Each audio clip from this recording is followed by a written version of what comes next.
But Canada has always been a land of resilience, its story defined by people who have risen time and again to meet challenges with hope and determination. And so, this land, as old as time yet young in its identity, continues to grow, its evolution a living testament to the strength of those who call it home. Welcome to Historical Moments, where we take you on a journey through time. Our channel is dedicated to bringing you fascinating stories, pivotal events, and unforgettable moments that have shaped our world. Whether it's a significant battle, a game-changing discovery, or a moment of triumph, we uncover the history that defines us. Subscribe and join us as we explore the past, one moment at a time.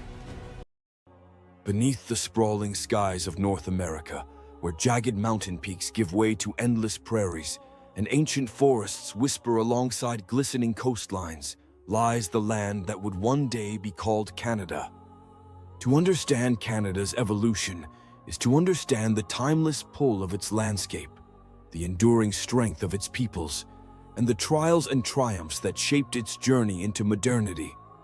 Our story begins more than 4 billion years ago, long before humans walked the earth. The landmass that would eventually form Canada was born from violent geological shifts as tectonic plates collided and ancient seas receded. The Canadian Shield, one of the oldest pieces of Earth's crust, emerged, a rugged expanse of exposed rock that still forms the bedrock of the nation today. Over millennia, glaciers carved valleys and shaped rivers, creating the diverse terrain of mountains, plains, and coasts that Canadians now cherish. Fast forward tens of thousands of years as the first humans arrived on this land.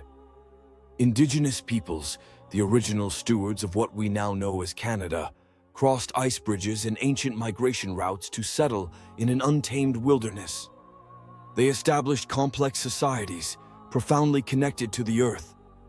The Haudenosaunee of the Great Lakes built intricate confederacies with democratic systems of governance. The West Coast's indigenous communities, including the Haida and Coast Salish, crafted cedar big houses and monumental totem poles.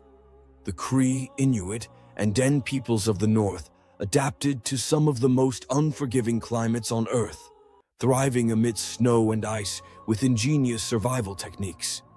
For thousands of years, the land remained theirs. Nations traded goods, passed down oral histories, and moved with the rhythms of nature. It was a prosperous and dynamic world long before Europeans imagined sailing across the Atlantic. But in 1497, a tempestuous sea crossing marked the beginning of a profound change. Italian navigator John Cabot, under the Commission of England, landed on the eastern shores, unknowingly setting the stage for centuries of seismic shift. While Cabot's voyage was merely exploratory, it was the French explorer Jacques Cartier who, in 1534, laid the groundwork for colonization. Arriving in the Gulf of St. Lawrence, Cartier planted a cross and claimed the land for France, naming it Canada, from the Iroquoian word Kanata, meaning village. Cartier's early encounters with indigenous peoples were a mix of cooperation and tension, foreshadowing the fraught and often devastating relationships that would develop in subsequent centuries. By the early 17th century, colonization had begun in earnest. Samuel de Champlain founded Quebec City in 1608, solidifying France's presence in the New World. It was a booming fur trade that both spurred and justified expansion. European demand for beaver pelts brought French traders deep into the wilds, where they relied heavily on alliances with indigenous nations. These alliances were precarious, with shared trade goals often overshadowed by cultural misunderstandings, disease, and eventually, conflict. While the French carved out their relationships in the north, the English established footholds further south, eventually seizing Hudson Bay and pushing into French territories. Canada's fate as a battleground for European powers crystallized during the 7 Years' War, where France and Britain clashed for dominance on North American soil. The war concluded with the Treaty of Paris in 1763, transferring much of France's holdings, including modern-day Quebec and Ontario, to British control. This new British Canada was fragmented, a jumble of French-speaking Catholics, English-speaking settlers, Scottish communities, enslaved African peoples, and thriving Indigenous nations, all with distinct aspirations and grievances. The Royal Proclamation of 1763 attempted to impose order by designating Indian territory and restricting settlement westward, but settlers' hunger for land soon eroded these boundaries. The early 19th century brought waves of change. The War of 1812 united Upper and Lower Canadians in defense against American forces, fostering an early sense of shared identity. Meanwhile, immigrants poured in. Irish fleeing famine, Scots driven from their lands, and freed African Americans seeking refuge from slavery. Canada became a mosaic of cultures, even as tensions simmered beneath the surface. And so, Canada evolved, a land shaped by its peoples, resilient in the face of change. By the mid-1800s, the push for self-governance gained momentum. The inefficiencies of the colonial administration, coupled with growing economic and political pressures, stoked calls for unity among British colonies in North America. This drive culminated on July 1, 1867, when the British North America Act established the Dominion of Canada. 4 provinces, Ontario, Quebec, New Brunswick, and Nova Scotia, joined together in Confederation under a single government, marking the birth of a new nation. Confederation, however, was only the beginning. Over the next several decades, Canada expanded, often tumultuously. Manitoba joined in 1870, spurred by the Métis resistance led by Louis Riel, who fought to preserve Indigenous rights and land against an encroaching federal government. British Columbia entered the fold in 1872, lured by promises of a transcontinental railway that would stitch Canada together from sea to sea. The completion of the Canadian Pacific Railway in 1885, a marvel of engineering, ushered in a new chapter of economic growth while simultaneously dispossessing Indigenous peoples of vast swaths of land. Canada's efforts to solidify its national identity were deeply entwined with its participation in global conflicts. During the First World War, over 600,000 Canadians enlisted, earning the young nation respect on the world stage, particularly at pivotal battles like Vimy Ridge. The war also fostered domestic change. Women's contributions to the war effort helped pave the way for women's suffrage. Women's suffrage was achieved federally in 1918. The 20th century brought both triumphs and reckonings. Canada emerged from the shadows of British rule, gaining independence to chart its own course.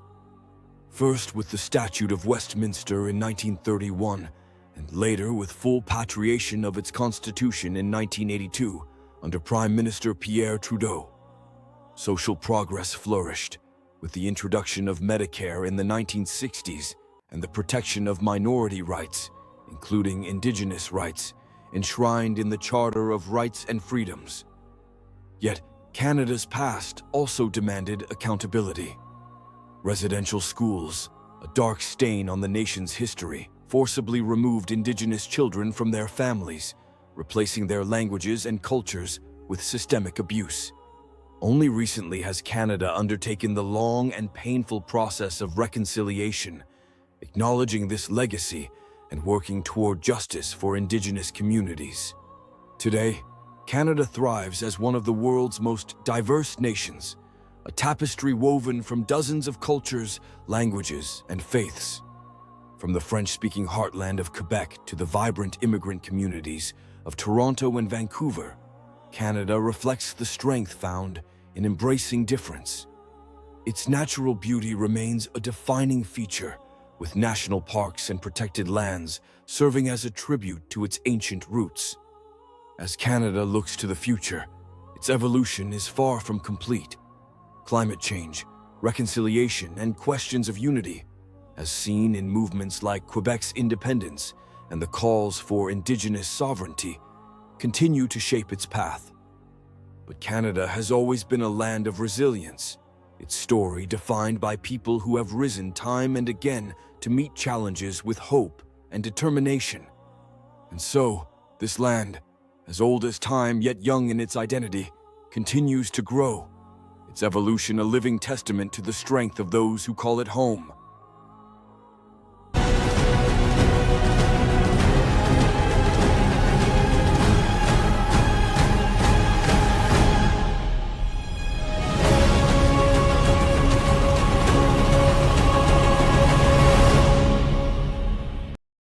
Let's talk about the presidents of Canada. Wait, what?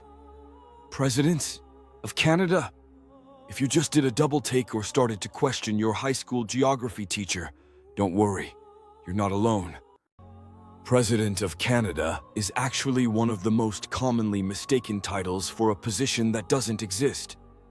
Canada, you see, doesn't have a president. Instead, it's led by the Prime Minister in a parliamentary democracy that's closely tied to its historical roots in the British monarchy. But why stop there? Let's dig deeper. Why doesn't Canada have a president like the United States?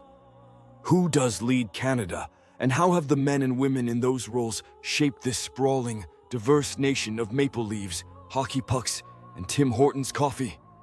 Stick with me, and by the end of this, you'll not only be able to impress your friends with some top-tier Canadian political facts, but you'll also understand how Canada's leaders have steered the country through history and into the present day.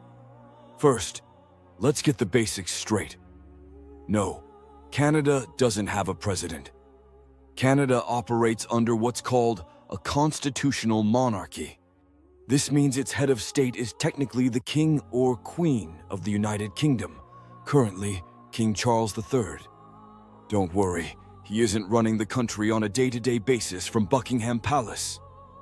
His role in Canada is largely ceremonial, carried out by a representative called the Governor-General. The real governing power, that falls to the Prime Minister, the head of the Canadian government. The Prime Minister is selected from among the elected members of Parliament, based on which political party holds the most seats in the House of Commons. It's a system rooted in British parliamentary traditions, but uniquely adapted to Canada over time. So, while Americans elect their presidents separately from their legislative representatives, Canadians essentially invest their trust in a party, and that party's leader becomes the Prime Minister once elected. Got it? No presidents, but you've got a king, a governor-general, and a prime minister.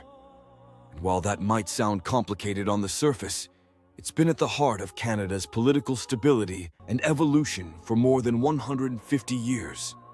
Now that we've cleared up the confusion about imaginary Canadian presidents, let's travel into the past. Canada became a country in 1867 through the process of Confederation. It started as a union between 4 provinces: Ontario, Quebec, New Brunswick, and Nova Scotia, and has since grown to include 10 provinces and 3 territories stretching from coast to coast. Let's start with the original.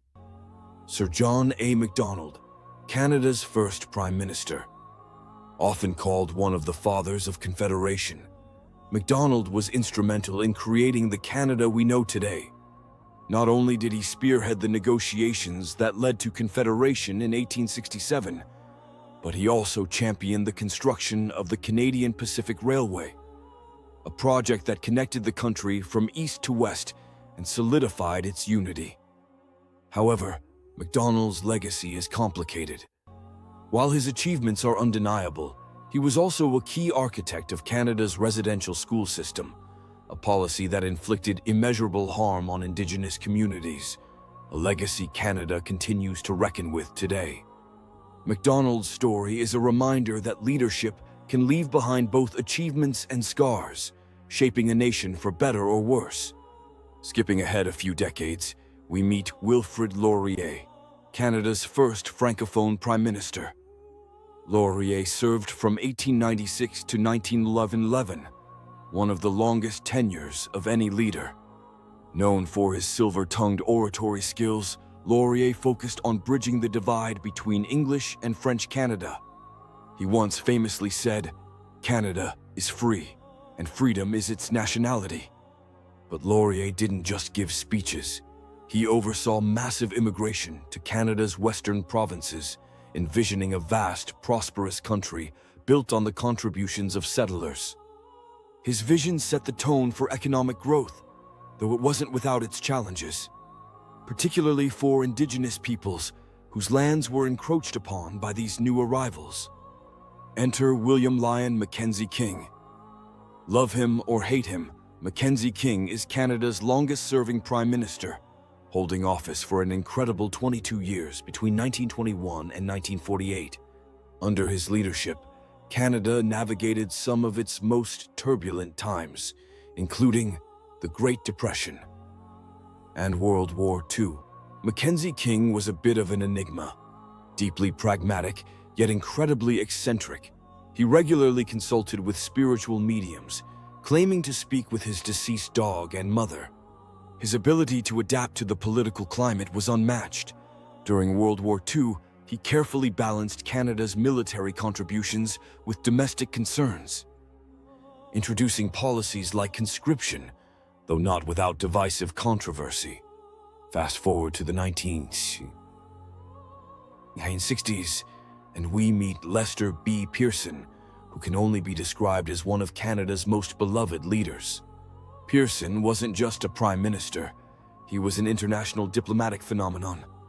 Before taking office, Pearson won the Nobel Peace Prize in 1957 for his efforts in resolving the Suez Crisis, effectively inventing modern peacekeeping.